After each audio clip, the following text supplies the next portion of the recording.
Dear Papa Dudut, ako nga pala si Belinda, 50 anyos at isang single mom sa anak kong 18 anyos na si Mia. Para kaming mag-best friend ng anak ko. Lagi kaming magkamaritesan lalo na kapag may mga ganap sa mga kapitbahay namin. Tulad na lamang nung nakaraan, may bago kaming dumating na kapitbahay at tumira sa Unit A. Katabi lang namin dahil kami naman ay nasa Unit B. May kamahalan ang renta sa Unit A dahil 2 floors yon at mas malawak pa. Kumpara sa aming mag-ina na 1 kwarto lang at nagkasya na lamang kami sa double deck na kama. Kaya nga mas naging close kaming mag-ina dahil iisa lang ang kwarto namin. Kaya lang minsan ay pinapangarap ko rin na magkaroon ng solong kwarto ang anak kong si Mia lalo't dalaga na siya at kailangan na ng privacy. Minsan nga ay tinatanong ko kung magkano ang renta sa Unit A. Nalula na lamang ako. Hindi ko kaya ang presyo noon kaya sinabi kong magtiis na lamang muna kami ng anak ko dahil balang araw kapag nagkaroon na ng trabaho, ang anak ko ay magkakaroon na kami ng mas maayos na bahay. Yung bahay na may 2 kwarto. Kaya hanggang pangarap lang noon ang Unit A sa amin dahil hindi pa namin yon kayang upahan. Noong napakante ngayon ay panay ang punta namin doon ni Mia, doon kami nagkakape sa umaga. Hinayaan naman kami ng landlady namin basta wala lang kaming masisira. Ini-imagine naming madalas kung saan namin ipopwesto sa Unit A ang mga gamit namin na bibilhin. Hanggang isang araw ay hindi na kami pwedeng tumambay doon para magkape at mag-imagine. Dahil dumating na ang bagong tenant at dahil alam naming may kamahalan ng renta sa Unit A, kaya nasigurado na agad naming may kaya ang bagong uupa doon, Papa Dudut.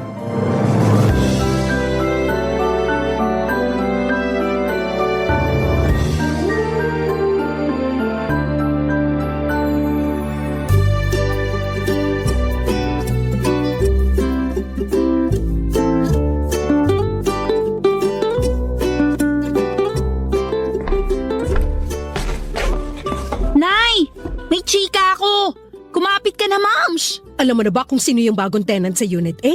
Oo, alam ko na. Maupo ka na at hindi mo to kakayanin. I-update mo ko dali. Sabihin mo sa akin lahat. Huwag ka magdadamot ng detalye. Teka lang, makikihigop muna ako sa kape mo.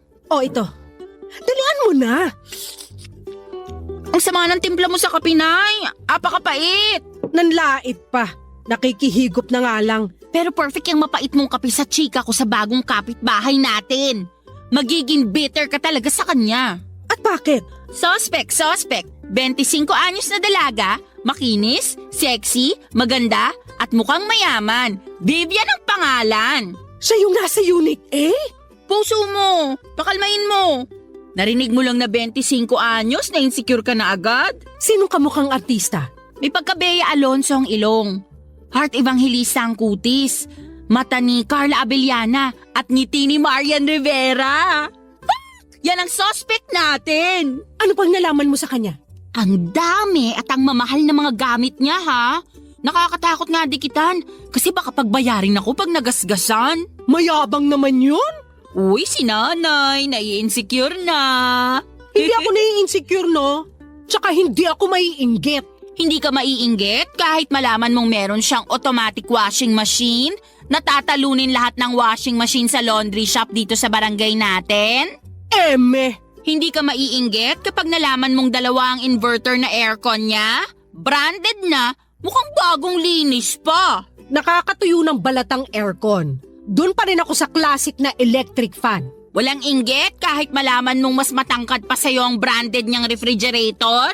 Wala pa rin tatalo sa Frigidaire natin na kaya makabuo ng yelong tig-3 kahit kalahating araw pa lang. Pero Nay, namamaho na kaya yung ref natin? Nakakahiyang ipabukas sa bisita. Sino bang kakampi mo rito? Ako o yung ref ng Vivian na yon? Nagsasabi lang ako ng totoo sa ref natin. Kahit 3 sako ng uling ang ilagay mo, ang baho pa rin. Talagang babaho yung ref natin kasi panay ang siksik mo ng mga ulam na pasirana. Sino bang kalaban mo rito? Ako o yung ref natin? Ewan ko sa'yo. Kunin mo na nga yung pang-BP ko at mukhang tataas na naman tong dugo ko. Sulitin na natin ang pagtaas ng dugo mo, Nay. Alam mo ba na si Vivian, ex ng anak ng kapitan dati? O ano naman? Ako nga nung kadalagahan ko niligawan ako ng pinakamasipag magpuyat na tanod. Yun ang gusto ko sa'yo, Nay. Competitive ka. Teka't kukunin ko na yung pang-BP mo para makita na natin kung gaano ka ka-high blood dahil sa pagiging insecure mo. Hindi ako insecure. Naku, pag ikaw humaba ang ilong, gagawin talaga kitang sabitan ng kaldero natin. Aba talaga? Heto na po, kukunin ko na yung pang-BP niya, oh. Nang umalis si Mia para kunin ang pang-BP ko ay napag-isip ako. Bigla ko naalala ang nakaraang ko. Noong bata pa lamang ako ay hindi ko na naranasan na magkaroon ng magandang gamit at lagi naming pinagtsatsaga ang pamilya ang mga napaglumaang gamit ng mga kamag-anak namin na medyo nakakaangat sa amin. Kaya nga papadudot nagsumikap ako sa pag-aaral para masigurado na makapagtapos ako at makakuha ako ng trabahong may magandang pasahod. Pero parang hindi roon gustong idirekta ng Diyos ang plano sa akin na umasenso. Hindi ako nakapagtapos ng pag-aaral dahil sa maraming kadahilanan at syempre pinakamalaking dahilan na roon ay ang pagiging kapos namin. Ang masakit pa, nabuntis din ako habang nasa kalagitnaan ako ng pagkamit sa mga pangarap ko. Pinakamasakit doon ay hindi ako pinanindigan ng nakabuntis sa akin, ang tatay ni Mia. Hindi na ako nakipagrelasyon muli sa takot na mabuntis akong muli at iwan. Ayaw ko na magdala ng panibagong bata sa mundong ito tapos hindi ko rin naman pala mabibigyan ng magandang buhay. Minsan ay nahihiya na ako sa anak kong si Mia dahil hindi ko magawang ibigay sa kanya ang buhay na dapat para sa kanya. Yung buhay na tulad ng mga iniidolo niyang mararangya ang buhay. Pero mabait at maunawain ang anak ko, Papa Dudut. Ni minsan ay hindi niya ako sinisi sa nangyari sa kapalaran namin. Sabi naman niya kahit papaano ay nakakaraos kami at iyon lang ang mahalaga. Nasa ganong pag-iisip ako nang bigla akong makarinig ng katok sa pinto namin. Agad ko yung binuksan at bumungad sa akin ang bagong tenant ng Unit A, si Vivian. Totoo ngang bata pa siya, maganda at sexy. Kahit sinong anak ng kapitan ng barangay ay papatulan siya, Papa Dudut.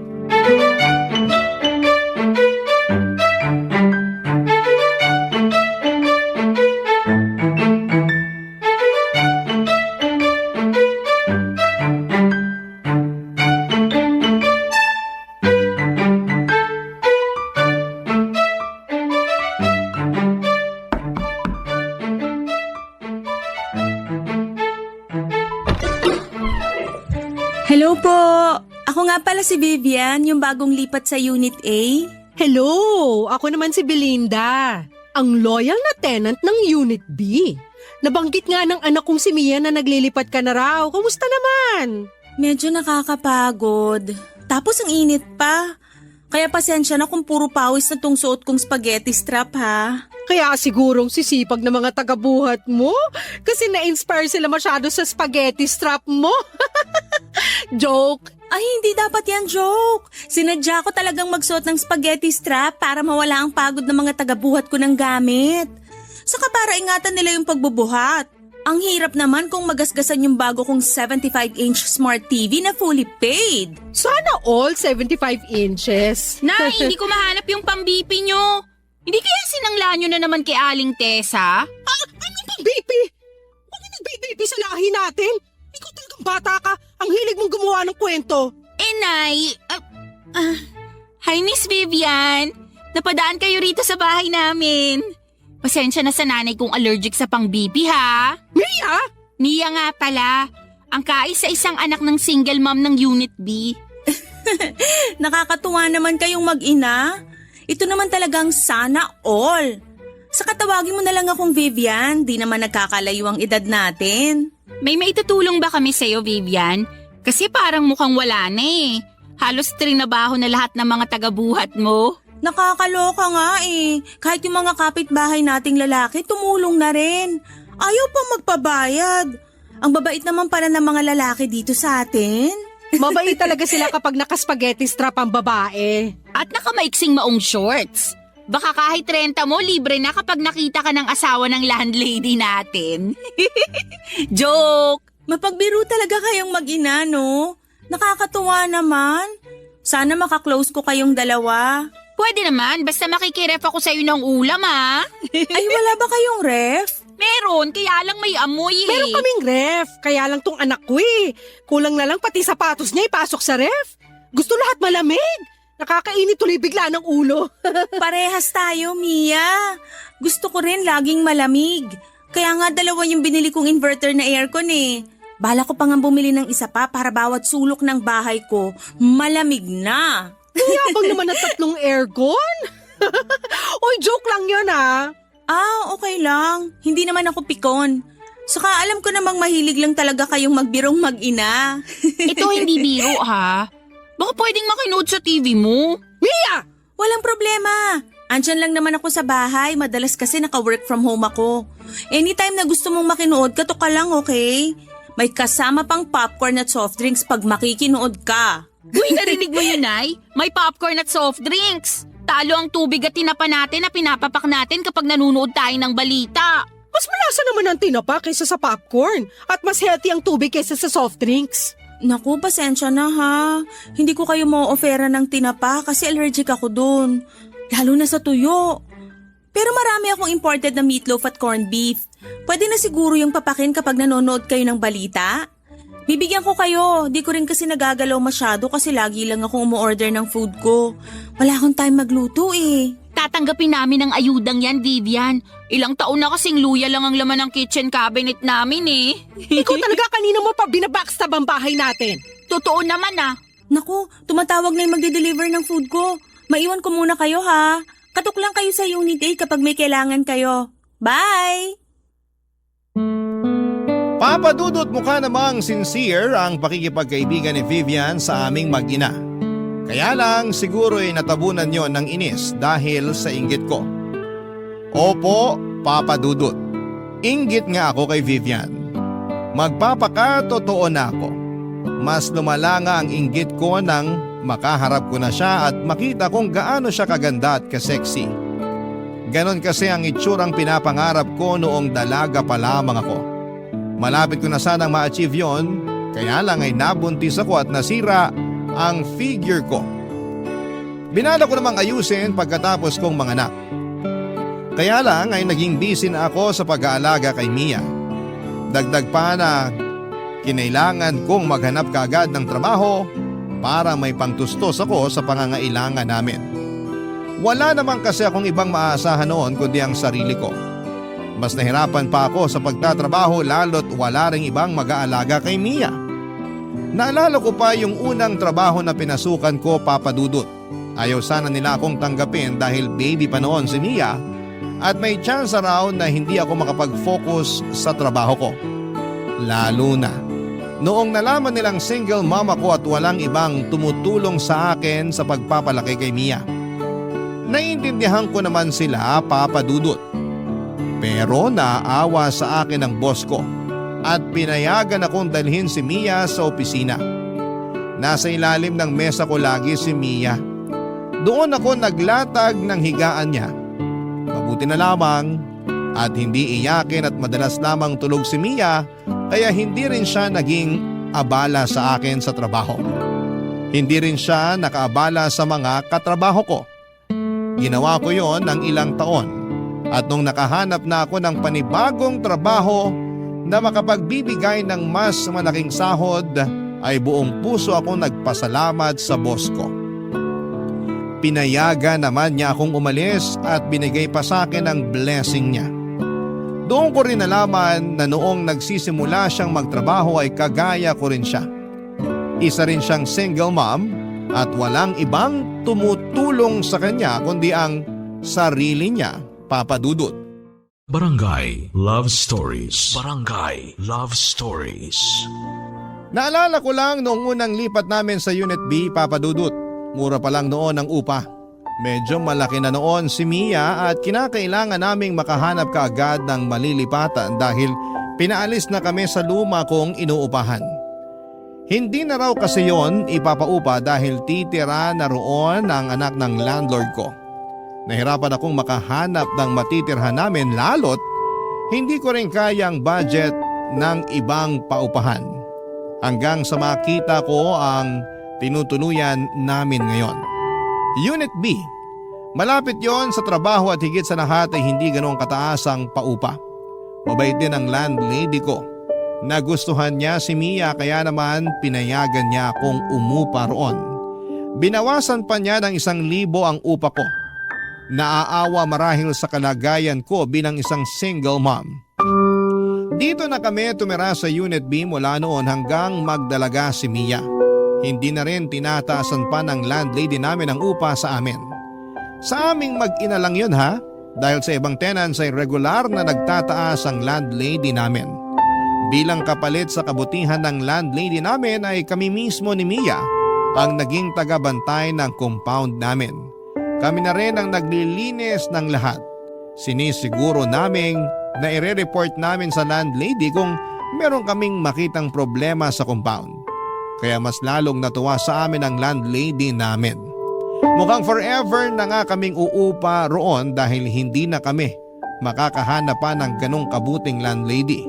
At higit sa lahat ay hindi na kami makakahanap pa ng ganong kamurang paupahan.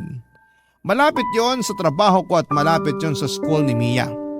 Kinapos man kami sa karangyaan pero biniyayaan pa rin kami sa ibang paraan. Papa Dudut.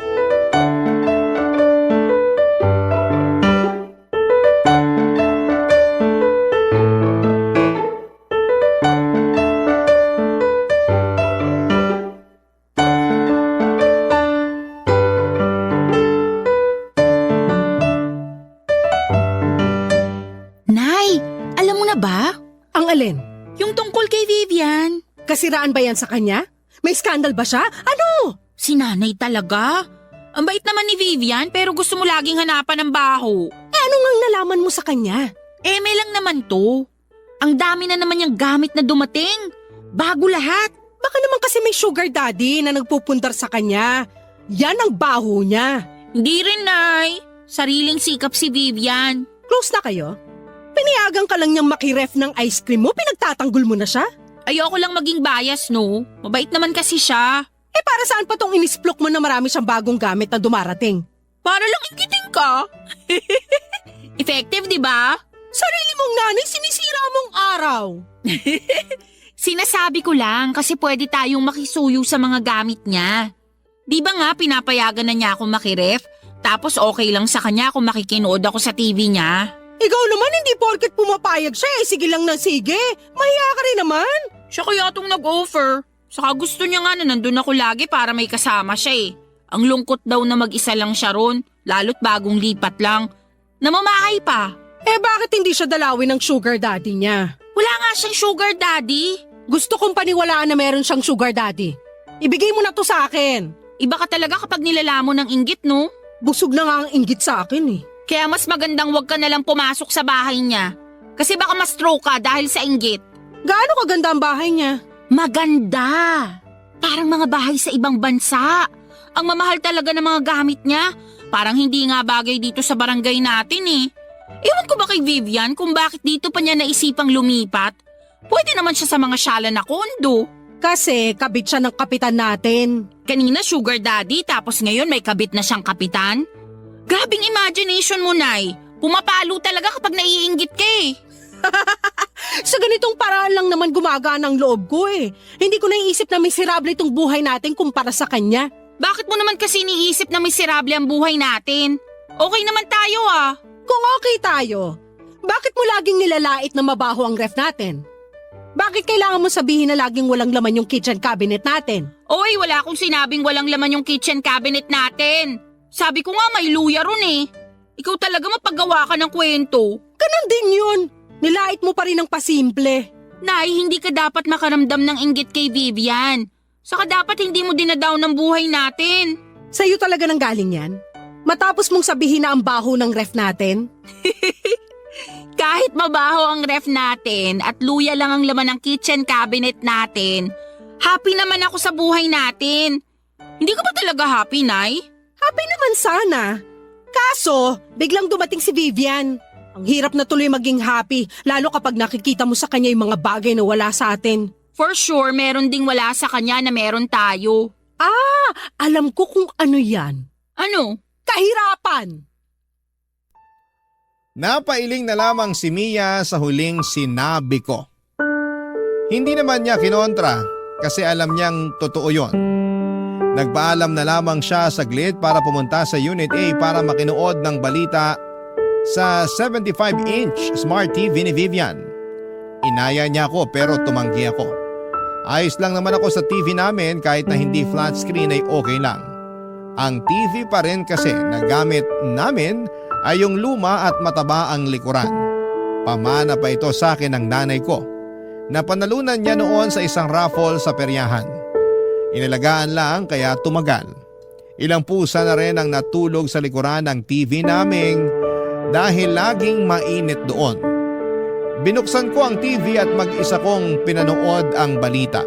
Pero hindi ako makapag-concentrate sa pinapanood ko. Panay kasi ang balik ko sa nakaraan. Naalala ko pa kung ano ang pinakaunang gamit na pinundar ko noong lumipat kami sa Unit B. Isang kutsyon. Isang kutsyon ang una kong pinundar. Sa dati kasi naming inuupahan ay pinahiram lamang ang kutsyon sa amin. Binala ko nga yung hingin dahil gutay-gutay naman na at manipis na. Baka itapon lang nila. Pero sabi ng dati kong landlord ay kailangan daw nila yon para tulugan ang mga aso nila. Parang nasaktan ako doon. Kaming tao na mas kailangan yon ay hindi sa amin inabot. Pero hinayaan ko na. Sa unang gabi nga namin sa Unit B ay wala pa kaming kutsyon noon.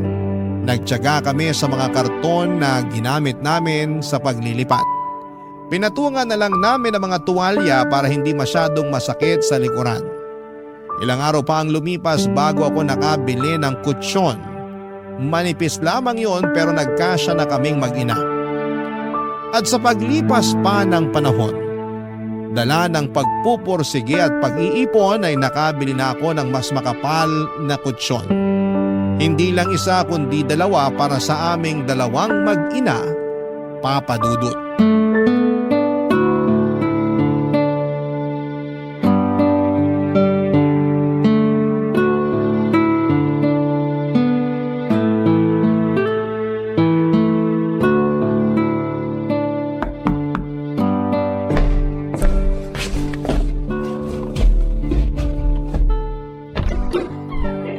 Hello, Ate Belinda!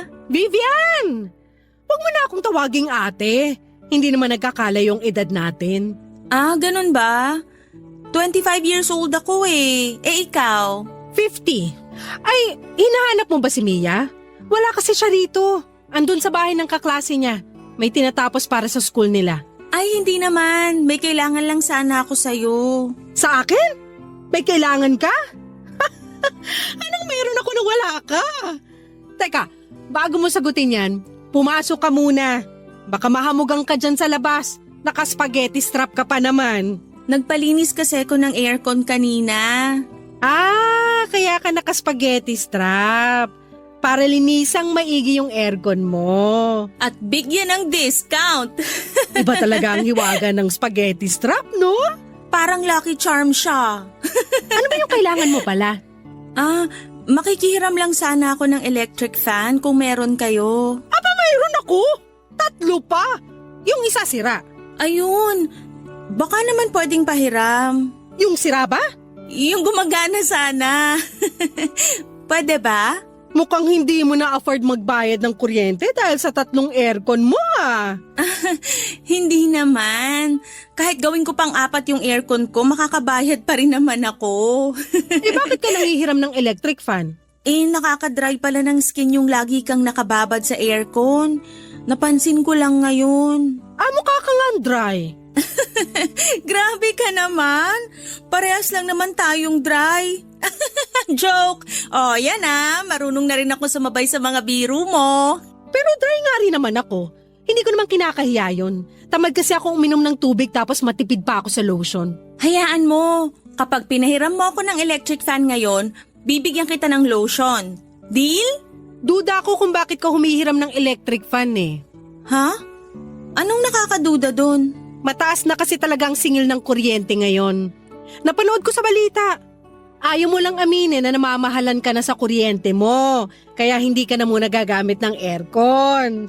Sabi ko nga sa'yo, kahit 4 pa na aircon ang nakabukas sa bahay ko, kaya kong bayaran yan.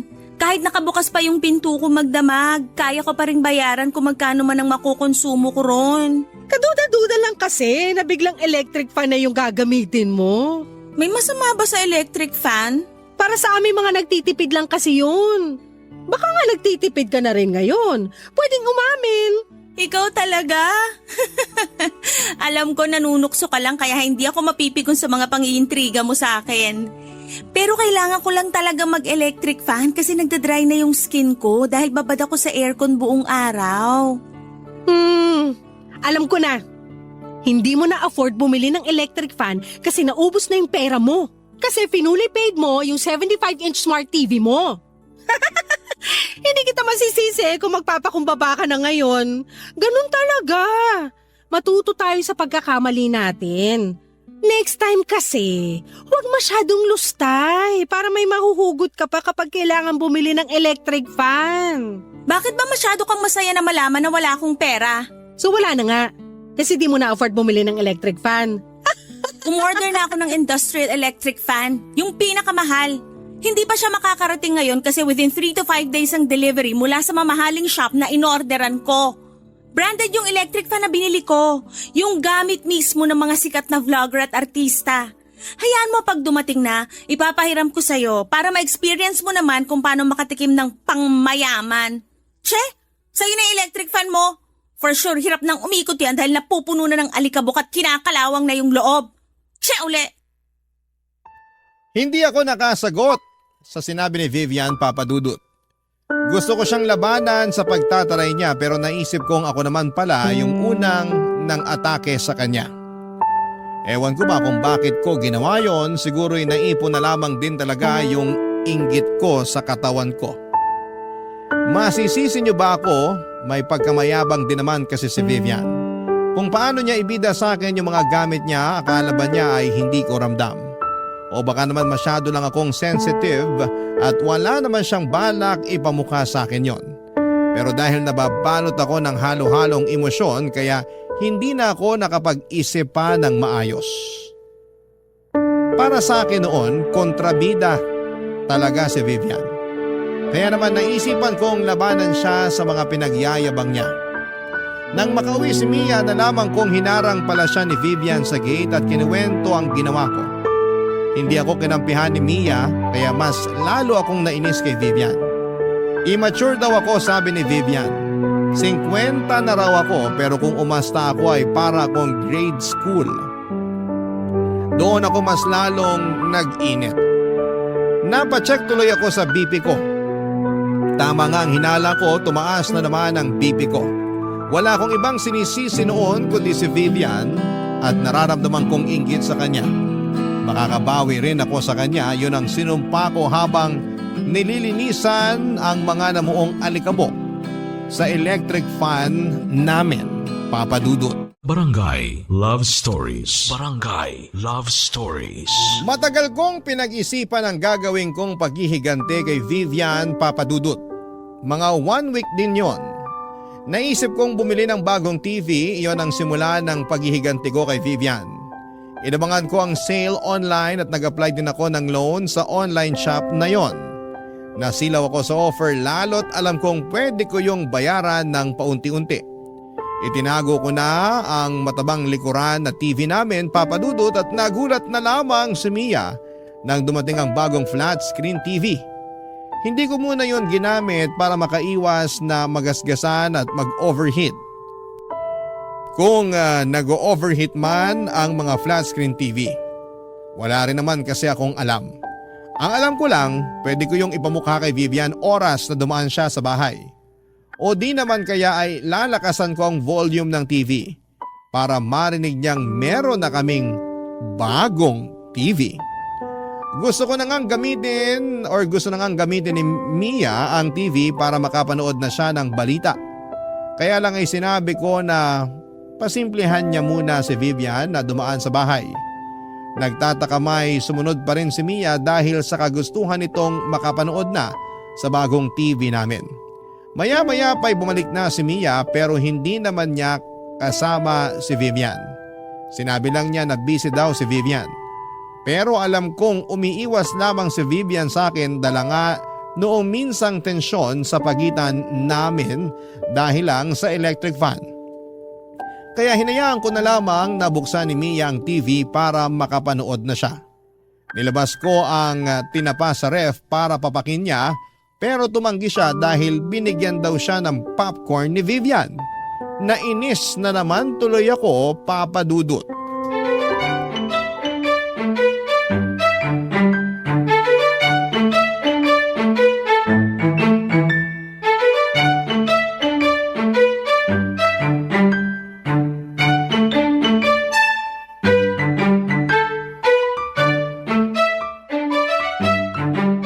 Ayos tong TV natin, Naya. Siyempre naman, hindi tayo papatalo sa iba dyan. Kay Vivian na naman ba? Meron pa bang iba? Alam mo, Nay, pabayaan mo na siya. Enjoyin na lang natin tong bagong TV natin. Uy, ang saya ko. Hindi ko na kailangan pukpukin yung likuran ng TV para lang gumana kapag nagbo-blur yung pinapanood ko.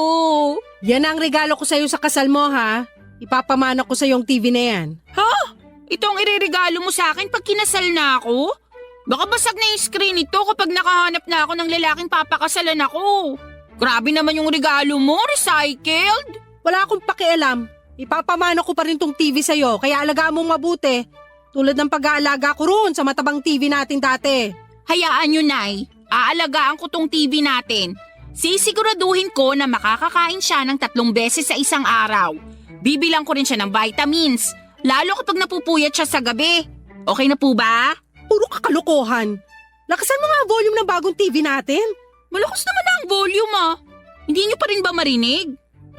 May pangbili ng bagong TV pero cotton buds wala. Naririnig ko kaya lang gusto kong marinig din sa Unit A. Nako, kay Vivian na naman. Siya bang inspirasyon mo kaya ka bumili ng bagong TV? Malamang! Ano nga namang ikaw? Ayan na ata si Vivian. Lakasan mo yung volume. Tsaka humanap ka ng mapapanood ng matingkad ang kulay. Wala naman tayong cable na. Iisa lang ang channel natin. Wala akong pakialam. Gumawa ka ng paraan. Lagyan mo ng filter yung palabas. Teka, bubuksan ko lang yung pinto. Hi, Belinda! Hi, Vivian! Dinig ko ang lakas ng TV niyo sa unit ko Ganun ba? Sobra naman pala ang lakas ng sounds ng nabili kong TV. High quality talaga. Umaabot talaga sa'yo yung tunog. Oo, nakaapekto siguro na nakabukas lahat ng bintana niyo kaya dinig sa akin. Pwedeng makita? Pasok ka. Pwede ka rin makinood kahit anong gusto mo. Nay, isa lang ang channel natin. Lagyan mo ng filter. Wow, ang cute ng TV niyo Anong cute? Ang cute para sa maliliit lang. Ang laki kaya ng TV namin. Oh, sorry. Nasanay lang kasi ako sa laki ng TV ko. Ilang inches ba to? Ano siguro?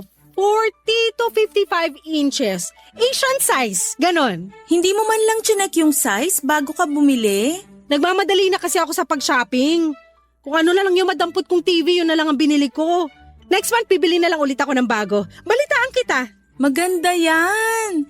Nakakatuwa naman. Kasi tong si Mia laging nagrereklamo dun sa matabang likuran na TV niyo At least ngayon may flat screen na kayo. Ewan ko ba kay nanay kung bakit ngayon niya lang naisipang i-retire yung senior citizen namin na TV. Sentimental kasi ako sa gamit. Pamana pa kasi yun ng nanay ko. Naiintindihan kita. Naabutan ko rin naman yung ganong TV pero binigay na lang namin sa kapitbahay namin nung may nagregalo na sa amin ng bago. Hanggang ngayon gamit pa rin nila yung TV na binigay namin Ay, gumagana pa? Tsaka nagkakausap pa rin kayo ng dating kapitbahay nyo? Oo, close pa rin kami kahit nagdalaga na ako at umalis doon. Papadaanin ko nga siya rito next week. Ibibigay ko na kasi sa kanya yung ref ko. Bibili na lang ako ng bago, pamana ko na yun sa kanya. Total, 2 years ko na rin naman gamit yung ref ko na yun. Uy, Vivian, baka naman may ipamana ka rin sa amin. Kailangan namin ng mana. Gusto niyo ba yung sofa bed ko? Di ko naman kasi nagagamit. Sa inyo na lang para komportable kayo kapag nanonood kayo ng TV. Hindi na. Kasi may in-order na ako online na sofa bed at bagong ref. Uy, magkakaroon na tayo ng bagong ref, Nay. Oo naman. Ipapamana natin sa junk shop tong lumang ref natin. Namangha si Mia sa mga sinabi ko. Masaya naman si Vivian sa mga sinabi ko. Niyakap niya ako at sinabing natutuwa siya sa pag-asenso namin. Hindi ko kinatuwa yon at feeling ko ay kaplastikan lamang yon.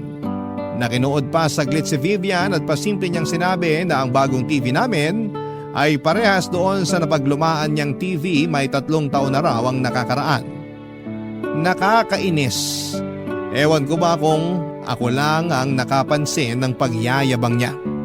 Kasi si Mia believe na believe pa rin sa kanya. Makalipas nga ang ilang minuto ay umalis na rin si Vivian at pinapatay ko na kaagad kay Mia ang TV. Nagreklamo si Mia kasi gusto pa niyang manood pero pinilit ko siyang patayin ang TV. Natatakot kasi ako na baka mag-overheat yung TV. Saka baka malaki na ang gastos noon sa kuryente. Nagbilin ako kay Mia na limitahan lamang ang paggamit ng bagong TV para umabot pa sa kasal niya balang araw. Noong gabi bago matulog ay pinoblema ko kung paano pa ako makakapag-loan para makabili ng sofa bed at bagong ref na pinagyayabang ko kay Vivian. Alam kong dadaan pa rin si Vivian sa bahay at baka hanapin pa nito ang ref at sofa bed. Kaya naman naghanap pa ako ng pagpapautangan or mapagpapautangan. Meron naman akong nakuha, iyon nga lang ay sobrang taas ng interest. Pikit mata ko na lamang na kinuha yon alang-alang sa pride ko. In-order ko ang sofa bed na hindi ko naman kailangan. At bumili na ako ng bagong ref kahit pwede pa naman ang luma namin. Bahala na. Kailangan kong panindigan yon pero pinangako ko sa sarili ko na huli na yon. Hindi na ako magpapadala sa kayabangan ni Vivian. Sisiguraduhin ko lang na makikita niya ang una kong pinagyabang na sofa bed at ref. Makalipas lang ang ilang araw ay dumating na yon sa bahay namin. Tuwang-tuwa na naman si Mia pero may halong alinlangan na sa kanya, Papa Dudut.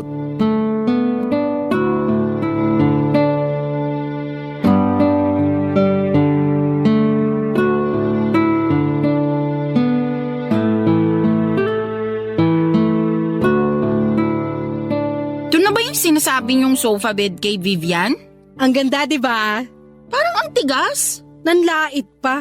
Baka naman delikado to sa spinal cord, Nay, ha? Magpasalamat ka na lang na meron na tayong sofa bed. Bakit kasi bumili ka pa parang hindi naman natin kailangan?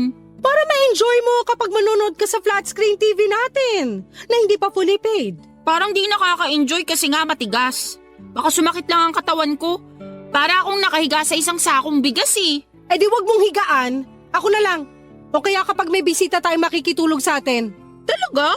Tatanggap na tayo ngayon ng bisita? Di ba nga ayaw mong magpatuloy ng bisita kasi dagdag pa ka mo sa papakainin? Magpasalamat ka na lang at nakabili ako ng mga bagong gamit natin. Nagpapasalamat naman ako, kaya lang hindi ba parang sobra na tunay? Kasi hindi naman natin talaga kailangan itong sofa bed. Ay yung ref, hindi ba? Panay ang reklamo mo na mabaho na yung ref natin. Oo, mabaho nga pero may sentimental value sa akin yun eh. Yun na kaya yung ref na nakalakihan ko. Andun pa nga lahat ng sticker na dinikit ko eh. Mas maganda yung bago natin. Pag pwede na siya isaksak bukas, makikita mo. Kasing lamig ng yelo sa US ang may experience mo. Speaking of yelo, bibili muna ako sa labas. Hindi pala tayo nakagawa kagabi. May binili pa naman akong soft drinks. Sayang kung walang yelo. Bumili ka na rin ng popcorn para malantakan natin mamaya habang nanonood. Wow, asensado na. Hindi na tinapang pinapapak. Alis na ako. Ay, Vivian! Hello! Nagulat naman ako sa'yo. Kakatok pa lang sana ako pero nabuksan mo na agad yung pinto. Andyan ba nanay mo? Oo! Nay! Andito si Vivian! Labas lang ako ha, bibili ako ng yelo at popcorn. Hi, Belinda! Ay, andito ka? Gusto mo makita yung sofa bed at bagong ref namin, no? Nakita ko na kanina nung dineliver dito. Congrats ha! Hindi na magrereklamo si Mia sa amoy ng lumang ref nyo. Mareklamo lang talaga ang anak kong yan. Naalala ko nga sa kanya yung sarili ko nung bata pa lang ako eh. Naalala? Hindi ko pa yata nakwento sa'yo kung bakit malapit ang loob ko sa inyong mag-ina. Kasi nung bata ako, katulad ko rin si Mia. Marami rin akong gustong bagong gamit tulad ang nakikita ko sa mga kakilala namin. Pero hindi namin afford. Single mom kasi nanay ko. Ah, parang ako. Oo. Kaya nga magaan din agad ang loob ko sa inyo. Kahit minsan tinatarayan mo ko. Mag-isa niya akong tinaguyod. Tinipid niya rin ako para makapag-aral ako at makapagtapos. Kaya nga naaawa ako sa kanya. Yun, habang nag-aaral ako, marami akong ginawang sideline. Nagturo ako ng mga Chinese at Korean online, tapos marami pa akong pinasok na trabaho. Para ako na lang yung bumili ng mga kailangan namin sa bahay. Nagawa ko naman. Lalo na nung nakapagtapos na ako ng pag-aaral, tapos nakakuha na ako ng magandang trabaho. Nasaan ang nanay mo? Ay, wala na eh. Masaya na sa kabilang buhay. Sorry, hindi ko alam. Kaya siguro ako ganito ngayon. Bili lang ako ng bili ng mga gamit na pangarap namin dati ng nanay ko. Baka sakaling makabawi man lang ako sa kanya kapag nakita niyang asensado na yung anak niya. Kaya, pasensya na kung madalas nagtutunog mayabang na ako sa mga pinamili kong gamit. Oo nga eh. Nayayabangan nga ako sa'yo nung una. Pero hayaan mo na yon. Naiintindihan ko na ngayon. Hindi ko naman gustong ipagyabang. Kaya lang pagkaharap kita, parang sinasalamin mo nanay ko. Kaya gusto kong sabihin sa'yo lahat ng nabili kong mga gamit kasi sa puso ko, parang gusto kong matuwa ka.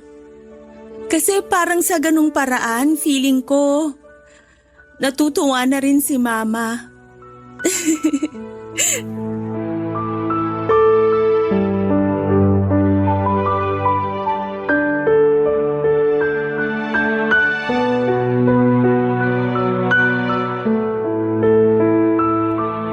Papadudot para akong sinuntok sa lalamunan sa inamin sa akin ni Vivian.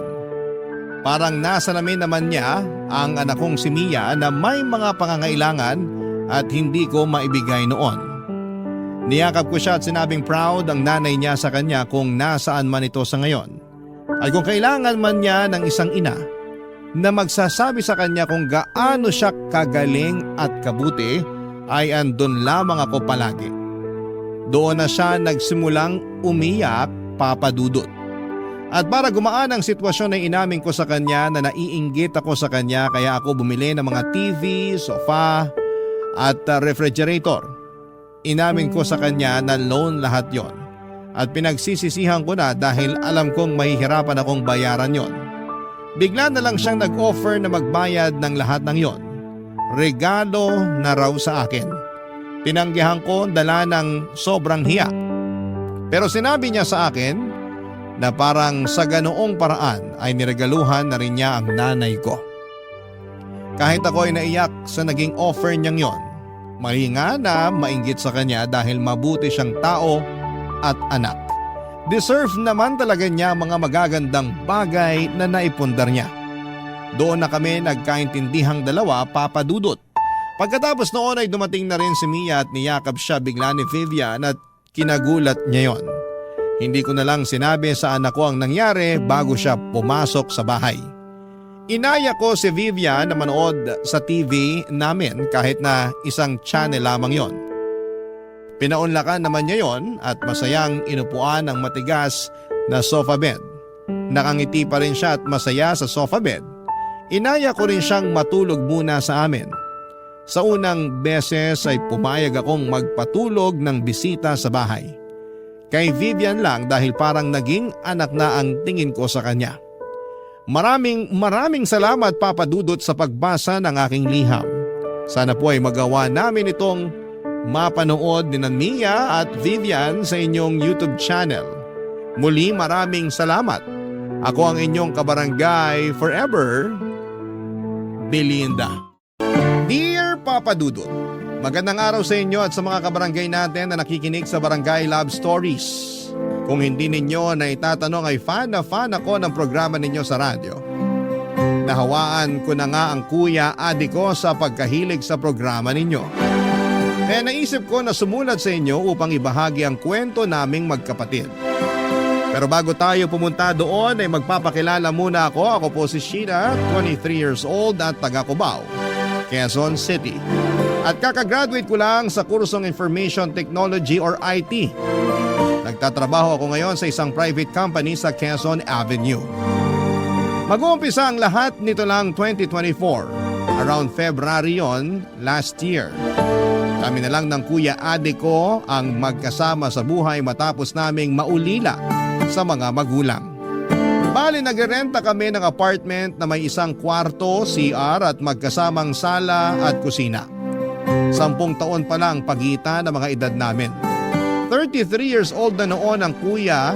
Umungosamis kami pero nakipagsapalaran dito sa Maynila ang kuya ko. Namasukan siya sa call center at hindi nagtagal ay kinuha niya ako sa pangangalaga ng tiyahin namin sa probinsya na kapatid ni nanay para pag-aralin.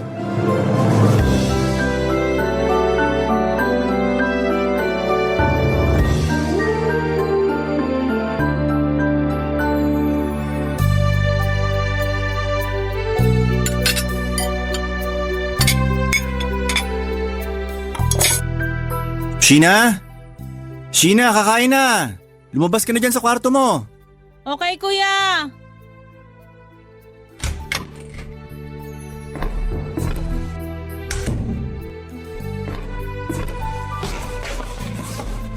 Wow! Sinigang na salmon belly!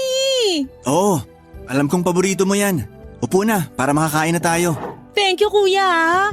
Ang sarap ng hapunan. Walang anuman. Kumusta school? Okay naman, pero nakakapagod. Lalo na yung thesis namin, pero patapos na rin naman kami.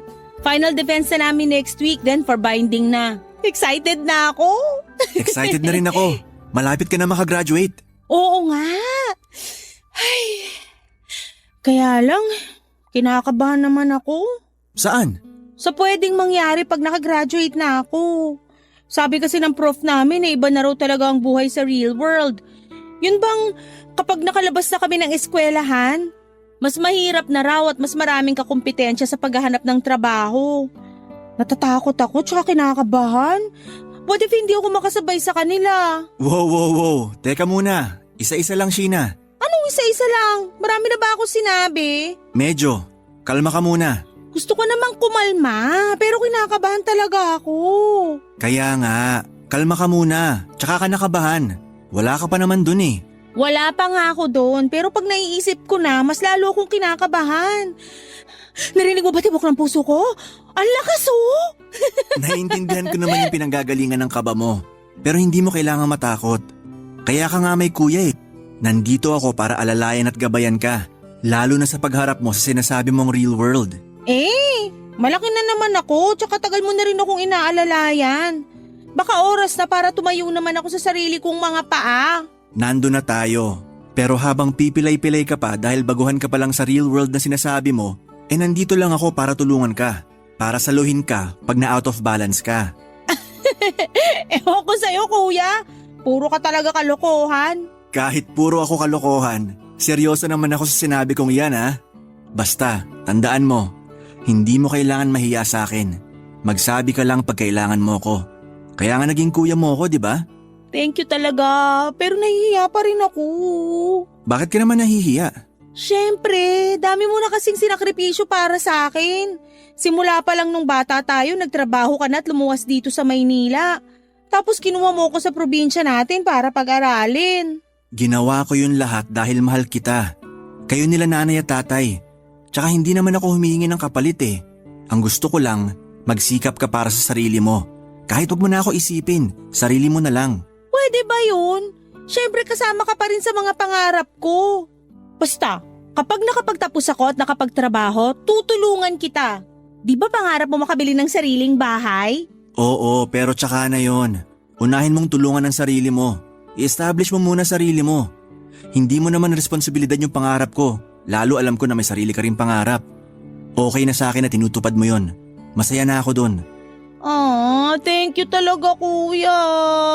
Walang anuman. Sana di ka magsawa sa pagpapasalamat ko. Hindi naman. Pero lumalamig na yung sabaw. Kumain na tayo. Sige, kanina pa nga ako nagugutom. Papa Dudut, 2019 ako dumating sa Cubao at noong sumunod na taon ay nag-enroll ako sa kolehiyo. Kaya lang ay nagkaroon ng pandemic kaya naurong ang class opening ng September imbes na June. Pahirapan din kasi online ang klase namin pero sa awa ng Diyos ay nairaos at mairaraos ko ang pag-aaral ko. Mataas ang pangarap ko sa buhay pero kasama na doon ang maibalik sa kuya ko ang lahat ng mabubuting bagay na ginagawa niya para sa akin.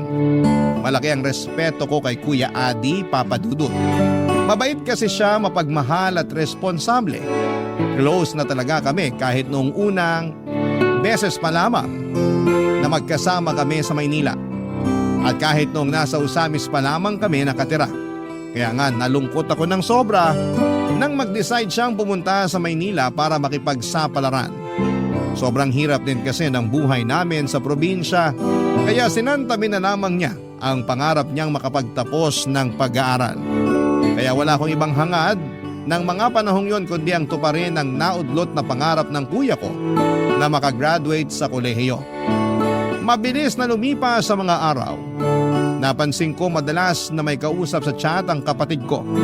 Tapos may mga pagkakataon pang pangiti-ngiti siya habang nakatitig sa cellphone. Kaya naman na curious ako, Papa Dudut.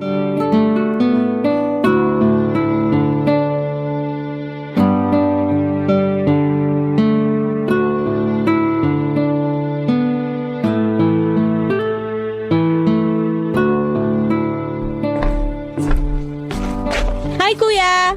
Hi. Sino yan, ha? Ha? Yang ka-chat mo. Napapansin ko pa na ngiti mo dyan sa cellphone mo eh. Huhulaan ko. Babae yan no? Ikaw talaga? Lakas ng radar mo. Sagutin mo na lang tanong ko. Oo, tama ka. Babae nga to.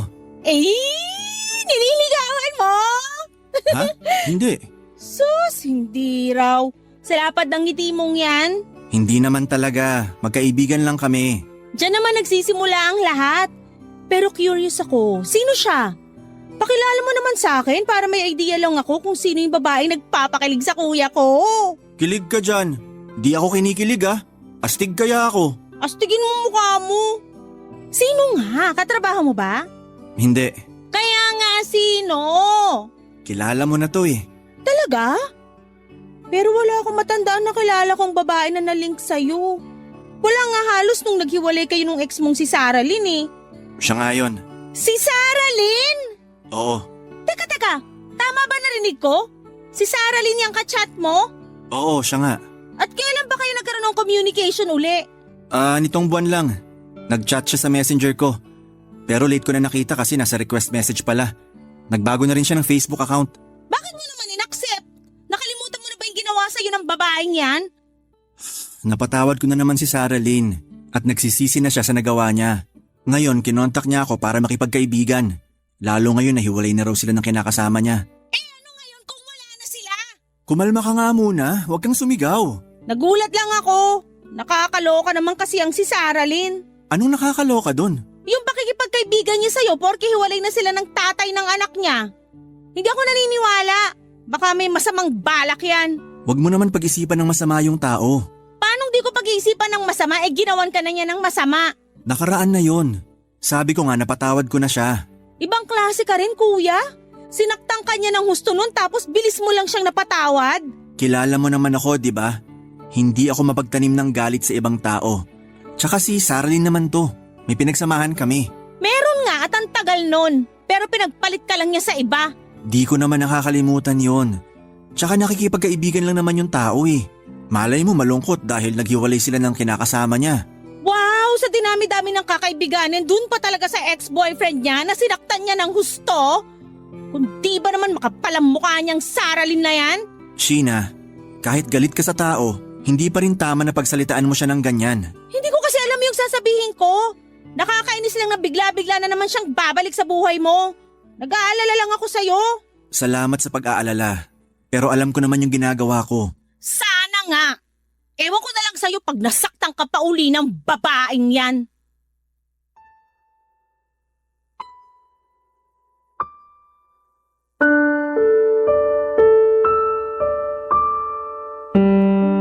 Papa Dudut, hindi niyo ako masisisi kung umasim ang mukha ko nang banggitin niyang nag-uusap na naman sila ng ex-girlfriend niyang si Saralyn.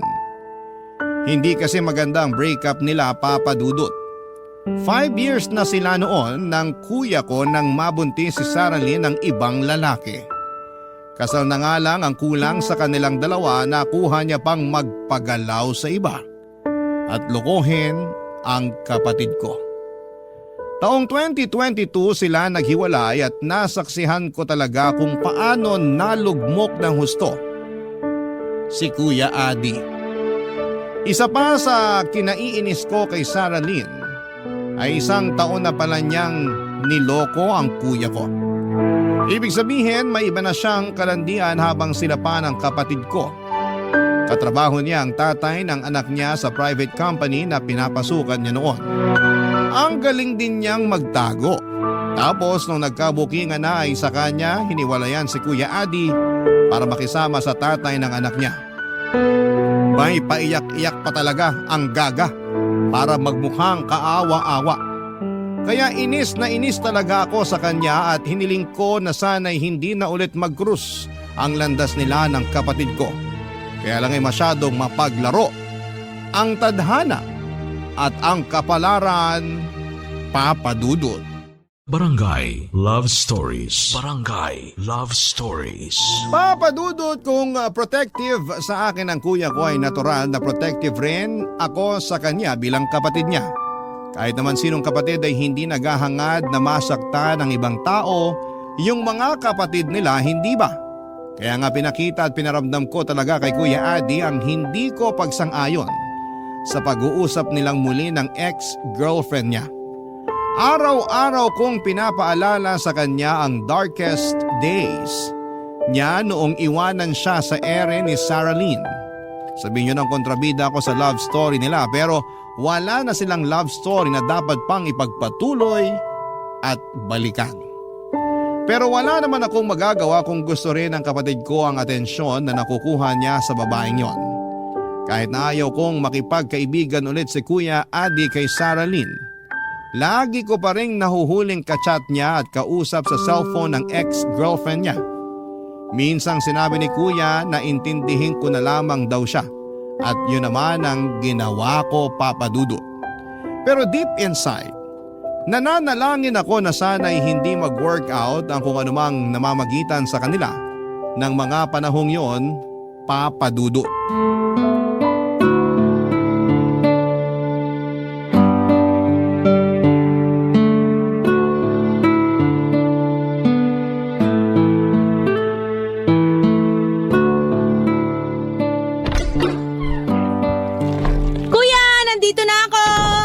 May binili akong donut na ube flavor. Halo? Kanino to sapatos na to? Oh, nandiyan ka na pala. Hadi, sino yan? Sheena, ikaw pala. Saralyn? Bakit yan lang ang tawag mo? Nakalimutan mo na yata na inaate mo siya noon. Bakit ko tatawaging ate yung babaeng nanakit sa'yo? Sheena! Ayos lang naman na hindi niya ako tawaging ate, Adi. Naiintindihan ko si Sheena. Kahit na, hindi pa rin tama yun. Anong ginagawa mo rito sa amin? Ha? Ano? May inasikaso lang ako na malapit dito. Kaya naisipan kong dalawin si Adi rito sa apartment nyo. Yun lang ba talaga pakay mo? O may iba ka pang dahilan? Ano bang sinasabi mo? Alam mo kung anong sinasabi ko? Sheena, parang di ko na nagugustuhan pakikipag-usap mo kay Saralyn. Bakit kuya? Wala naman ako sinabing masama sa kanya. Nagtanong lang ako. Oo nga, pero bakit ganyan ka makapagtanong sa kanya? Ano ba dapat ang tamang pagtatanong ko sa babaeng nanloko at nang iwan at nanakit sa'yo? Di ba nag-usap na tayo tungkol dito? Akala ko nagkakaintindihan na tayo. Nag-usap tayo, pero saan tayo banda nagkaintindihan na papupuntahin mo yung babaeng yan dito sa apartment natin? Hindi ko siya pinapunta rito. Dinalaw ko lang ang kuya mo. Nagdala pa nga ako ng mga pagkain na paborito niyong dalawa. Hindi mo kami makukuha sa pagkain. Sa'yo na lang yan. Sheena naman. Pwede bang kausapin mo ako na maayos? Maayos naman na makikipag-usap ko sa'yo Ano bang gusto mo? Yakapin kita, ngitian, tapos sabihin ko sa'yo na na-miss kita? Hindi naman sa ganun. Mabuti pa, pumasok ka na lang muna sa kwarto mo, Sheena. Bakit mo naman gagawin yon? Dahil binabastos mo na si Saralyn. Baka nakakalimutan mong bisita ko siya at wala kang karapatan na bastusin siya. Bakit sa akin ka nagagalit? Alam nga naman kay Saralyn, wala naman sinasabing masama sa'yo yung tao. Ikaw yung kanina pa sabi ng kung ano-ano dyan. Alam ko na hindi mo inaasahan yung pagpunta niya rito. Pero hindi pa rin tama na tratuhin mo siya ng ganyan. Ayos lang naman ako. Siguro nagulat lang talaga si Sheena. At saka, na-realize ko na hindi ko pala siya pwedeng sisihin na ganyan siya makipag-usap sa akin. Nasaktan kita noon at walang kapatawaran yung nagawa ko sa'yo. Pero napatawad na kita. Matagal na. Salamat, Adi. Ako, hindi ko pa napapatawad yung babaeng yan. Sheena! Pasok na ako sa kwarto ko, kuya.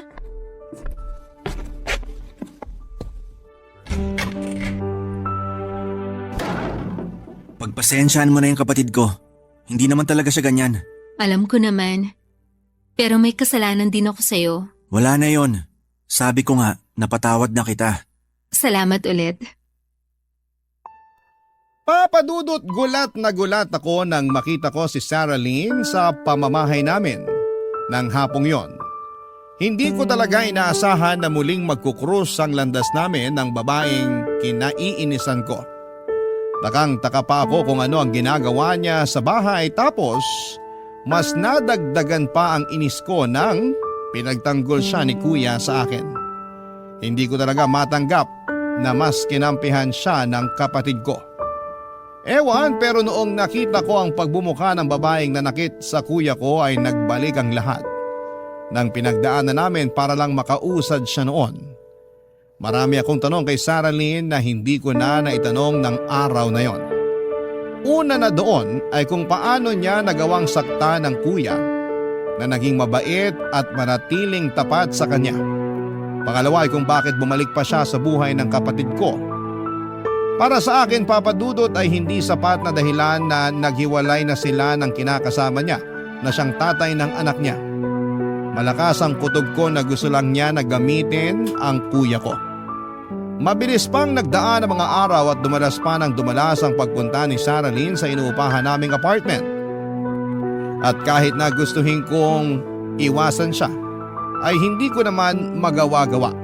Kaya hinayaan ko na lamang siya at ang anak niya. Pero minsan aminado akong napipikon ako sa bata dahil maingay at makalat sa bahay. Tapos hindi naman masaway-saway ni Saralyn, Papa Dudut.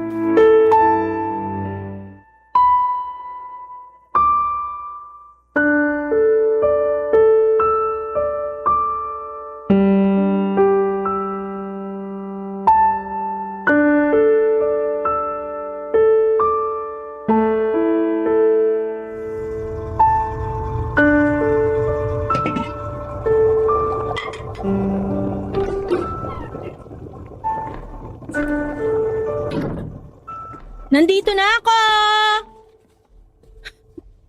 Ikaw na naman? Magandang gabi rin sa'yo, Sheena. Bakit ikaw nagluluto dyan? Nasaan kuya ko? Bumili lang ng soft drinks sa tindahan. Tungkol naman dun sa isa mo pang tanong, wala lang. Gusto ko lang kayong ipagluto ng kuya mo. Tsaka sabi niya, na-miss na raw niya kaya pinagluto ko siya ng paborito niya. Halika, upo ka na para makakain ka na. Hindi pa ako gutom. Hindi mo na ba talaga ako mapapatawad? Ano yon? Ang sabi ko, kung hindi mo na ba ako mapapatawad? Kung tutuusin, hindi naman ikaw ang nasaktan ko. Yung kuya mo. Pero bakit parang abot langit yung galit mo sa akin? Ibang klase. Nagtanong ka pa talaga. Para lang malaman ko. Hindi ko kasi maintindihan eh. Ilang araw na akong pumupunta rito sa inyo at nakikipagmabutihan sa kuya mo. Pero ikaw yung ayaw. Kung kuya mo nga, napatawad na ako eh. Wala kang alam kung gaano mo nasaktan si kuya nung niloko at hiniwalayan mo siya. Sobrang lugbok siya nung mga panahon na yon. Wala siyang ginawa kundi umiyak at magmukmuk dito sa bahay.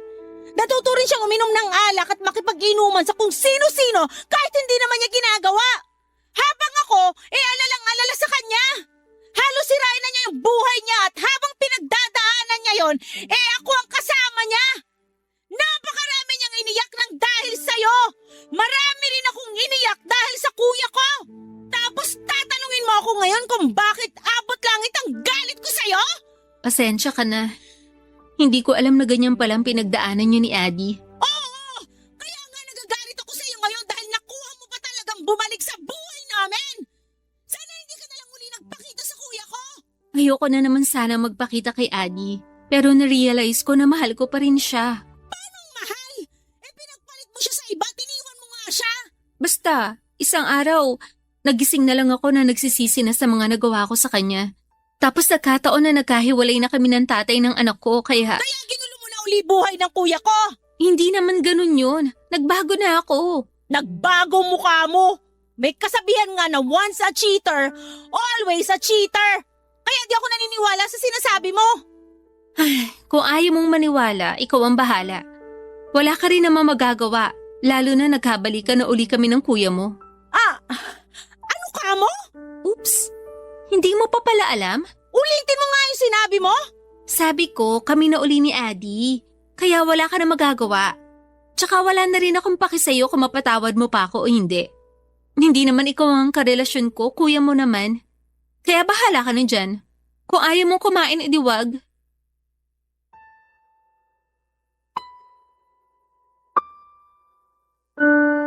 Papa Dudut, hindi ako makapaniwala na nilihim sa akin ng kuya ko na nagkabalikan na sila ni Sarah Lynn. Sa bagay, alam niya na posible akong maggalit sa kanya o magtampo. Ayaw ko kasi talaga sa babaeng yon para sa kanya pero alam ko rin naman na sino ba ako para hadlangan ang pag-iibigan nila. Kahit na pinilit kong hindi magtampo sa kuya ko pagdating niya sa apartment, nang gabing yon ay hindi ko pa rin nagawa. Hindi ko siya kinausap habang nandun si Sarah Lynn. Pero sa huli nagkabati pa rin kami, Papa Dudut. Nung makaalis na kasi si Sarah Lynn sa apartment ay kinausap ako ng kapatid ko upang ipaliwanag sa akin ang lahat-lahat. Sinabi niya ulit kung gaano niya kamahal ang ex-girlfriend niya at kahit na anong gawin niya ay hindi naman daw talaga nawawala yung pagmamahal na yon, Papa Dudut.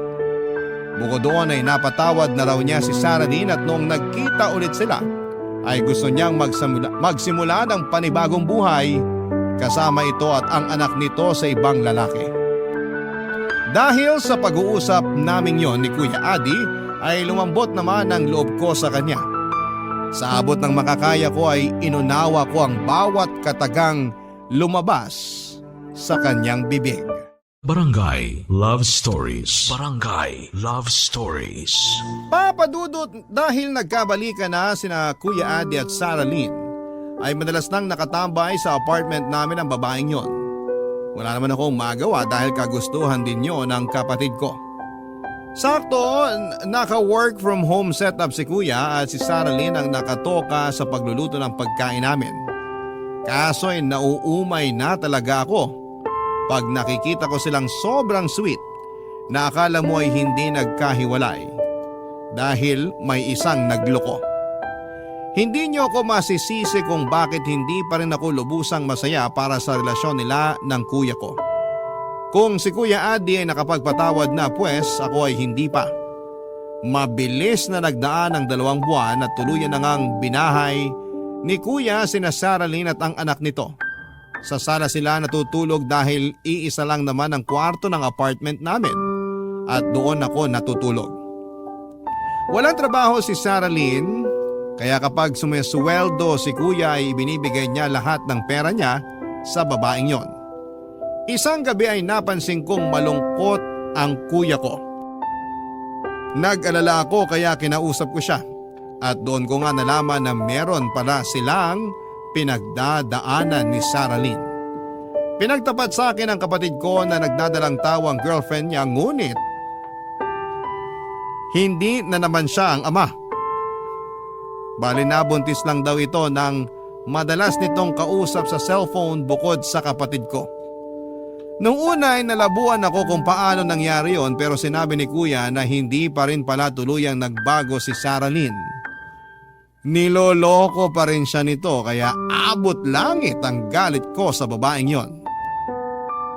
Gusto ko siyang sabunutan at nagkataon na wala sila ng anak nila sa bahay dahil may pinuntahan na hindi namin alam. Kaya nga inabangan ko ang pag-uwi nito. Pero bago ko pa yon magawa ay inawat na ako ni Kuya Adi at nakiusap na huwag ko nang kumprontahin ang girlfriend niya. Kahit na masama ang loob ko sa pakiusap niya ay sinunod ko pa rin siya, Papa Dudut.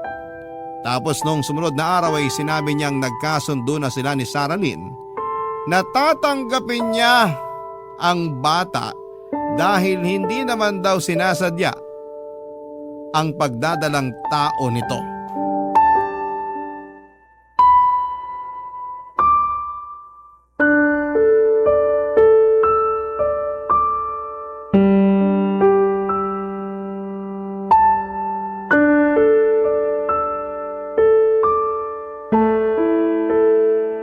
Sarah Lynn naman! Ano bang problema mo, Adi?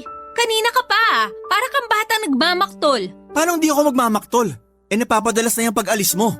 O bakit? Wala na ba akong karapatang umalis? Meron, pero saan ka ba pupunta? Pati ba naman yun gusto mo pang malaman? Malamang! Sino ba ako sa buhay mo? Baka nakakalimutan mong boyfriend mo ko. Ay, oo nga pala. Boyfriend nga pala kita. Pero hindi naman ibig sabihin nun pagbabawalan mo na ako sa mga bagay na gusto kong gawin. Hindi kita pinagbabawalan. Gusto ko lang malaman kung saan ka pupunta. Sa mga kaibigan ko, niyaya nila ako magkape. Magkape? Hindi ba masama sa buntis yun? Saan mo naman napulot yan? Hindi masama ang kape sa buntis. Pero sabi ng OB na maselan daw pagbubuntis mo. Baka naman mapano ka niyan pag lumabas ka. Natatakot ako na may mangyari sa'yo at sa baby. Anong palagay mo sa akin, hindi maingat? Sarah Lynn naman. Anong gusto mong gawin ko? Huwag na ako umalis kahit naka-oo na ako sa mga kaibigan ko? Anong nangyayari dito? Dinig na dinig ko kayo dun sa kwarto ah. Pasensya ka na, Sheena. Bakit ka pa kasi sumisigaw, Sarah Lynn? Yan kasing kuya mo eh. Masyado akong kinukulong dito sa pamamahay nyo. Anong kinukulong? Hindi totoo yan. Naniniwala ako kay kuya kasi pansin ko na ilang araw ka na rin alis ng alis. Hindi ka mapirmi dito. Pati anak mo sa amin mo pinapaalaga. Sheena, wala namang problema doon. May problema doon dahil naging pabayang nanay itong babaeng to. Anong pabaya? Hindi ako pabaya. Hindi raw. Pero parang wala kang pakialam dyan sa baby na nasa tiyan mo. Di ba sabi raw ng OB mo, delikado pagbubuntis mo? Dapat naka-bed rest ka pero wala kang ginawa kundi maglakwatsa. Ang kati ng paa mo. Sumusobra ka na talaga, Sheena. Bakit?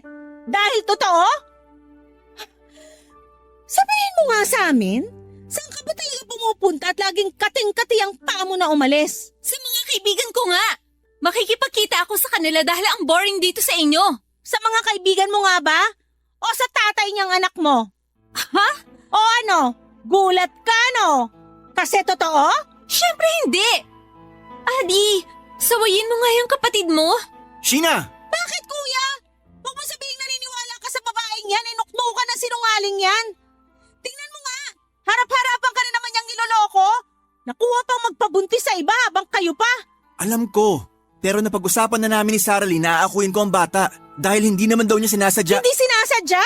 Na ano? Nalumande? Kailan ka pa magigising kuya? Nuknukan naman loloko niyang girlfriend mo. Tama na! Huwag ka na magsalita! At bakit hindi ako magsasalita? Sige nga. Di ka kasi nakikinig sa sinabi ko. Sabi ko nag-usap na kami ni Sarah Lynn. Aakuin ko ang baby niya. Tsaka wag mo na nga ulit-ulitin na nagloko siya. Wala namang pinanganak na perpekto eh. Pero lahat pwedeng magbago. Ewan ko sa'yo! Masyado ka nang nabulag sa pagmamahal mo sa maling babaeng yan! Kailan ka pa magigising? Pag huli na ang lahat, tatalog mo ka na naman uli? Bahala ka na nga! Papa Dudut, hindi ako makapaniwala na kakampihan ni Kuya Adi si Sarah Lynn kesa sa akin na sarili niyang kapatid. Doon na talaga tuluyang sumama ang loob ko sa kanya na parabang ayoko na siyang makita at makasama sa iisang bubong. Hindi ko matanggap na ganon na lang niya binaliwalang pag-aalala ko sa kanya. Kaya naman dala ng bugso ng damdamin ay umalis ako sa apartment namin at nakituloy sa apartment ng kaklase ko. 2 araw din akong hindi umuwi sa amin at hindi ko rin sinagot ang call and text ni kuya. Galit ako sa kanya ng mga panahong yon. Sa isip ko ay kaya kong mabuhay nang wala siya. Nagplano akong mag-working student hanggang makapagtapos ako. Pero hindi naman yon natuloy dahil kinausap ako ng kaklase ko na huwag ko na raw tiisin ng matagal ang kuya ko. Huwag ko raw gawin yung ginawa niya sa kuya niya noong nagrebelde siya. Sa sobrang pag-aalala raw kasi nito, nang umalis siya sa kanila noon ay hinanap siya nito kung saan saan. Kaya lang ay nadisgrasya ito matapos mabundol ng SUV. Bukod doon ay ramdam daw niya na kailangan ako ni Kuya Adi kaya tinalaban ako sa pag-uusap namin yon. Kaya naman kinaumagahan ay sinagot ko na ang tawag ng kapatid ko at unang bumungad sa akin ang hikbi niya, dahilan para magmadali akong umuwi sa amin, Papa Dudut.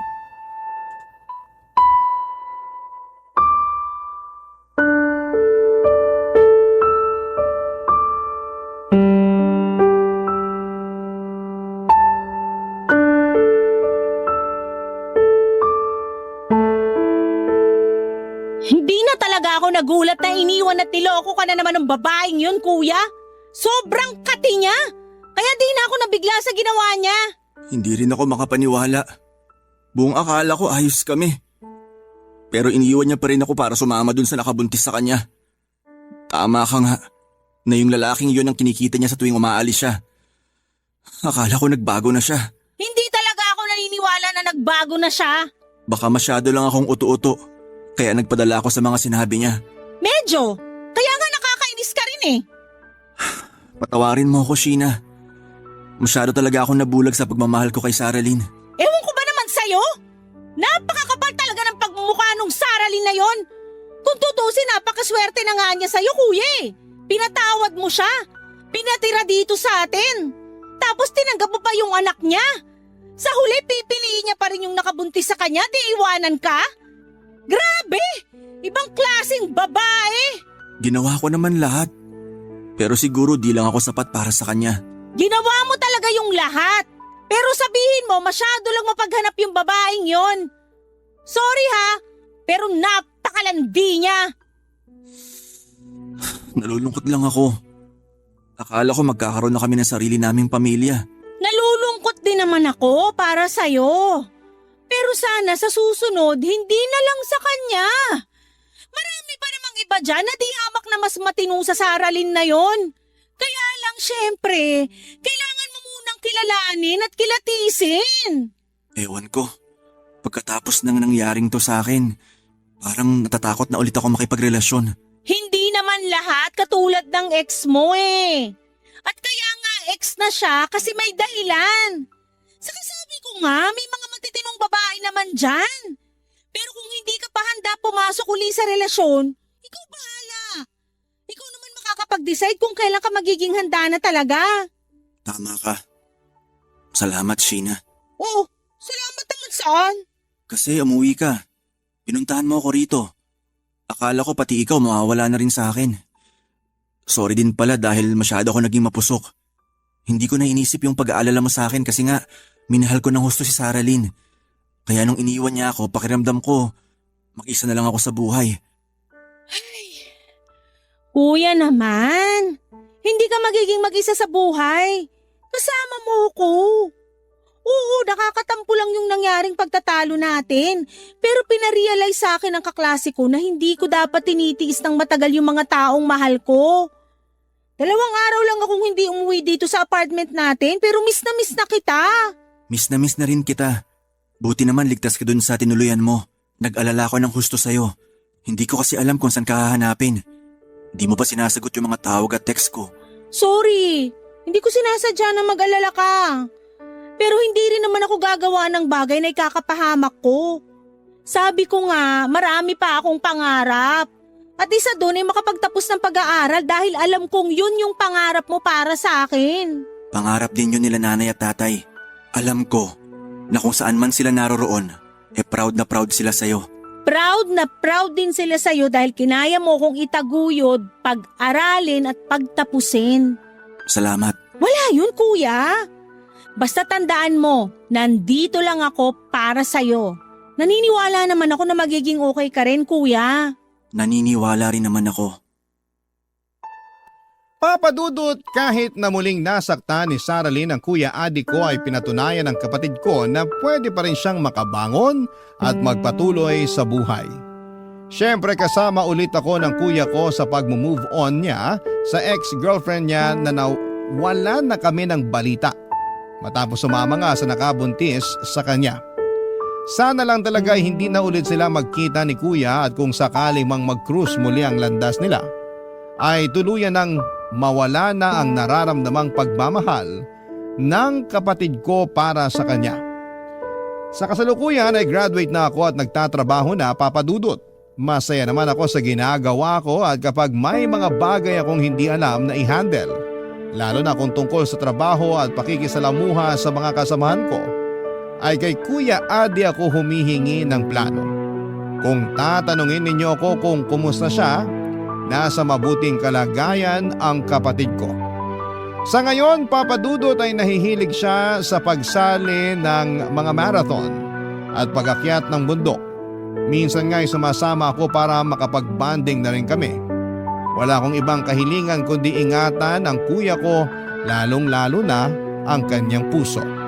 At kung muli siyang magmamahal ay deserve niyang mapunta sa matino at tamang babae dahil mabuti siyang tao.